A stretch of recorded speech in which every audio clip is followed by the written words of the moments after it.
Hello everyone, আশা করি সকলে অনেক অনেক ভালো আছেন, সুস্থ আছেন। আমার নতুন আরেকটি ভিডিওতে আপনাদের সকলকে স্বাগতম জানাচ্ছি। অবশেষে 2024 সালে বহুল কাঙ্ক্ষিত সেই বর্ডার গার্ড বাংলাদেশ 103তম ব্যাচের সিপাহী জিডি পদে মহিলা এবং পুরুষ প্রার্থীদের জন্য নিয়োগ বিজ্ঞপ্তি প্রকাশ করেছে। তো এখানে বাংলাদেশের সকল জেলা থেকে আগ্রহী নারী পুরুষ এই পদে আবেদন করতে পারবে। সো এখানে আবেদন করতে আপনাদের কী কী যোগ্যতা লাগবে এবং অনলাইনের মাধ্যমে আপনারা কীভাবে করবেন সেগুলো বিস্তারিত বলবো আজকের আমার এই ভিডিওতে। অবশ্যই আপনারা ভিডিওটি ধৈর্য সহকারে দেখবেন। ওকে, তাহলে চলুন দেরি না করে শুরু করি। বাংলাদেশের যে কোনো বাহিনীতে নিয়োগপ্রাপ্ত হতে হলে প্রথম যে যোগ্যতার কথা আসে সেটা হতো বাংলাদেশ বর্ডার গার্ড এখানে শারীরিক যোগ্যতার কথা বলেছে। সেটা হচ্ছে পুরুষের ক্ষেত্রে 1.676 মিটার অর্থাৎ 5 ফিট 6 ইঞ্চি, ক্ষুদ্র নৃগোষ্ঠী ও সম্প্রদায়ের ক্ষেত্রে 1.625 মিটার অর্থাৎ 5 ফিট 4 ইঞ্চি, মহিলাদের ক্ষেত্রে 1.574 মিটার অর্থাৎ 5 ফিট 2 ইঞ্চি এবং ক্ষুদ্র নৃগোষ্ঠী ও সম্প্রদায়ের ক্ষেত্রে 1.524 মিটার অর্থাৎ 5 ফিট। এবং ওজনের কথা বলা হয়েছে 49.895 কেজি। পাউন্ডে হিসাব করলে হচ্ছে 110 পাউন্ড। এটা হচ্ছে পুরুষ প্রার্থীদের ক্ষেত্রে। ক্ষুদ্র নৃগোষ্ঠী ও সম্প্রদায়ের ক্ষেত্রে 47.173 কেজি, পাউন্ডে হিসাব করলে হচ্ছে 104 পাউন্ড। এবং মহিলাদের ক্ষেত্রে বলা হয়েছে 47.173 কেজি, পাউন্ডে হিসাব করলে হচ্ছে 104 পাউন্ড। ক্ষুদ্র নৃগোষ্ঠী ও সম্প্রদায়ের ক্ষেত্রে 43.544 কেজি, পাউন্ডে হিসাব করলে 96 পাউন্ড। এবং বুকের মাপ বলা হয়েছে পুরুষদের ক্ষেত্রে স্বাভাবিক 81.28 সেন্টিমিটার অর্থাৎ 32 ইঞ্চি, স্বাভাবিক মাপ হচ্ছে 81.28 সেন্টিমিটার অর্থাৎ 32 ইঞ্চি। স্ফীত যদি হয় তাহলে 82.34 সেন্টিমিটার অর্থাৎ 34 ইঞ্চি। 34 ইঞ্চির ঊর্ধ্বে হলে সেটা হবে না।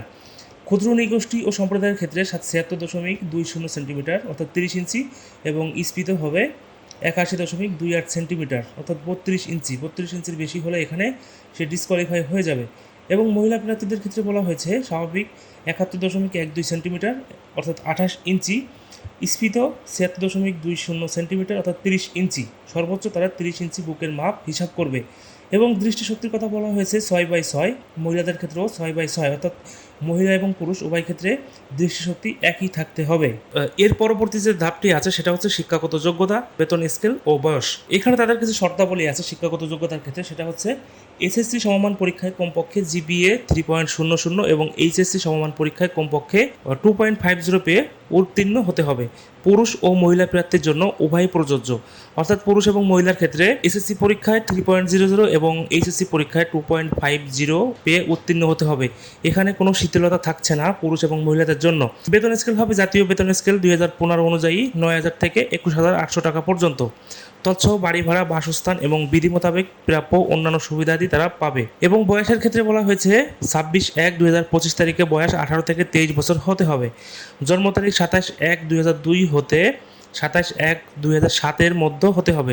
বয়স গণনার ক্ষেত্রে এফিডেভিট গ্রহণযোগ্য হবে না। এফিডেভিট হচ্ছে আপনারা যদি কোর্ট থেকে বা উকিলের মাধ্যমে কোনো এফিডেভিট করে নিয়ে যান, ওই বয়স তাদের কাছে গ্রহণযোগ্য হবে না। আপনাকে অবশ্যই যদি এনআইডি কার্ড থাকে এনআইডি কার্ড নিয়ে যেতে হবে, যদি এনআইডি কার্ড না থাকে তাহলে জন্ম নিবন্ধন কার্ড আপনাদের নিয়ে যেতে হবে। এটা পুরুষ এবং মহিলা প্রার্থীর উভয়ের জন্যই। এবং এখানে আরেকটা সতর্ক কথা বলা হয়েছে, আপনাকে বৈবাহিক অবস্থা অবশ্যই অবিবাহিত থাকতে হবে, তালাকপ্রাপ্ত হলেও হবে না, এটা তারা গ্রহণ করবে না।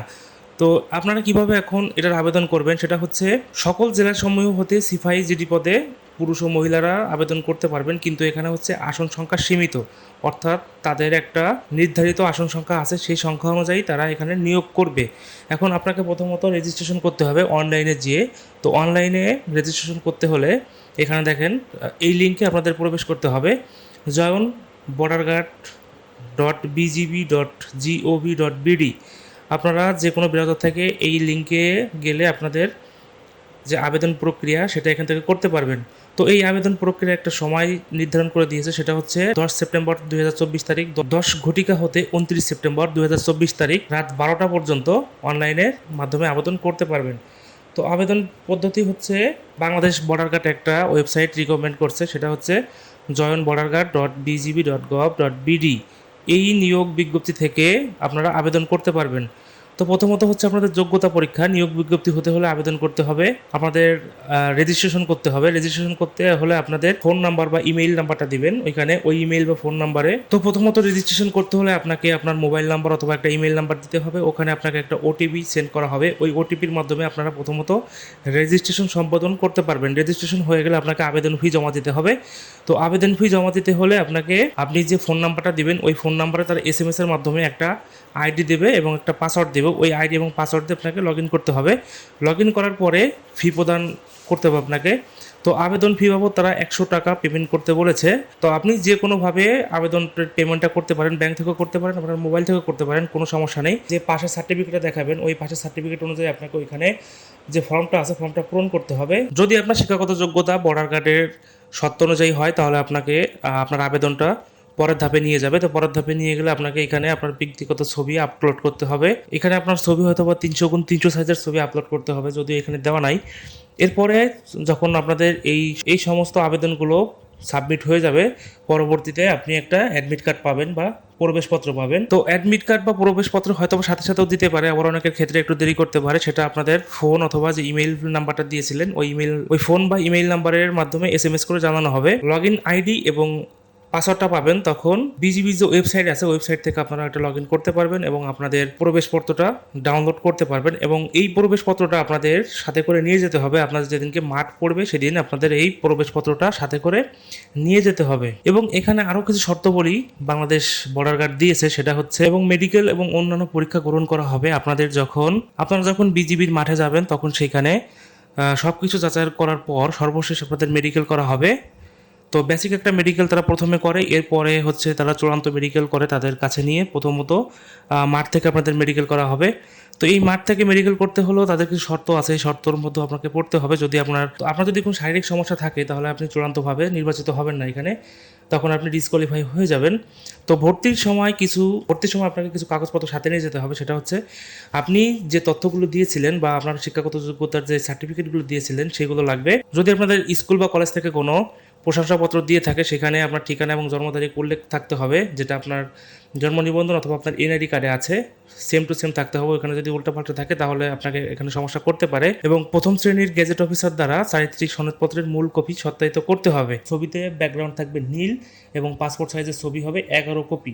এই 11 কপি ছবি হয়তো আপনার মেম্বার অথবা আপনার চেয়ারম্যানের দ্বারা সত্যায়িত থাকতে হবে। এছাড়াও আপনারা www.bgb.gov.bd লিঙ্কে প্রবেশ করে ডাউনলোড অপশনে গিয়ে বিজিবিতে ভর্তি ইচ্ছুক প্রার্থীদের তথ্যাদি বা ফর্ম এখানে পাবেন। এখানে ডাউনলোড করে আপনারা ওটা পূরণ করে অবশ্যই আপনাদের এটা সাথে করে নিয়ে যেতে হবে। তো এখানে আবেদন ফি দেওয়ার পরে এখানে যারা আবেদন ফি দিবেন এই আবেদন ফি পরে আর ফেরত পাবেন না। এবং আপনারা যদি চাকরি না পান অথবা এখানে যদি চূড়ান্তভাবে গণ্য না হন তো এই টাকাটা আর ফেরত পাবেন না। এছাড়াও তারা কিছু তথ্য দিয়ে দিয়েছে, সেটা হচ্ছে আপনাদের ইউজার আইডি পাসওয়ার্ড অবশ্যই সংরক্ষণ করতে হবে, এটা আপনাদের পরবর্তীতে কাজে লাগবে। তারপর আপনাদের যে স্থায়ী ঠিকানা সেটা ঠিক থাকতে হবে। এখানে যদি কোনো মিথ্যার আশ্রয় নেন আপনাকে অবশ্যই তারা অপরাধী বলে গণ্য করবে এবং শাস্তির আওতায় নেবে। তো বিজিবি কর্তৃক ইউজার আইডি ও পাসওয়ার্ড হারিয়ে গেলে বা মুছে গেলে প্রার্থীর অযোগ্যতা বলে বিবেচিত হবে। যদি আপনার এই আইডি পাসওয়ার্ড হারিয়ে যায় কোনোভাবে তাহলে আপনি অযোগ্য বলে বিবেচিত হবেন। ভর্তির জন্য আগত শিক্ষার্থীদের লিখিত পরীক্ষার জন্য ক্লিপবোর্ড এবং কলম সাথে নিয়ে যেতে হবে। পরীক্ষার সময় কোনো প্রার্থী ফোন, মোবাইল অথবা ক্যালকুলেটর বা ইলেকট্রনিক্স ডিভাইস সাথে রাখতে পারবে না। ভর্তি কার্যক্রমের সময় আপলোডকৃত ছবি সকল নথিপত্রের সাথে ব্যবহার করতে হবে। প্রার্থীর ডাক্তারি পরীক্ষার সময় ড্রপ টেস্টে মাদকাসক্তি প্রমাণিত হলে সে চাকরির জন্য অযোগ্য বিবেচিত হবে। অর্থাৎ প্রথম যে মেডিকেলটা করে ওইটাও যদি আপনি প্রমাণিত হন মাদকাসক্ত তাহলে আপনি অযোগ্য বলে বিবেচিত হবেন। অথবা এরপর যারা চূড়ান্তভাবে যে মেডিকেলটা করে সেখানে যদি যে ড্রপ টেস্টে আপনারা মাদকাসক্ত হন তাহলে আপনাকে অযোগ্য বলে বিবেচিত করা হবে। তো এই ছিল হচ্ছে আজকের ভিডিও। আশা করি সকলের ভালো লেগেছে। যদি ভালো লেগে থাকে তাহলে সবাই একটা লাইক করে দিন, থেকে দেখলে ফলো করে দিন এবং ইউটিউব থেকে সাবস্ক্রাইব করে দিন। যদি আপনাদের এটা উপকারে এসে থাকে তাহলে অবশ্যই একটা শেয়ার করে দিবেন। এটার অনলাইন কীভাবে করবেন সে সম্পর্কিত ভিডিও চান তাহলে কমেন্ট বক্স অবশ্যই করবেন। আমি অনলাইনে যে ভিডিওটি আছে সেটা আপনাদের মাঝে নিয়ে আসবো ইনশাল্লাহ। তো আশা করি সকলে ভালো থাকবেন, সুস্থ থাকবেন। আজকের ভিডিও এইটাই ছিল। দেখা হবে পরবর্তী কোনো ভিডিওতে অন্য কোনো টপিক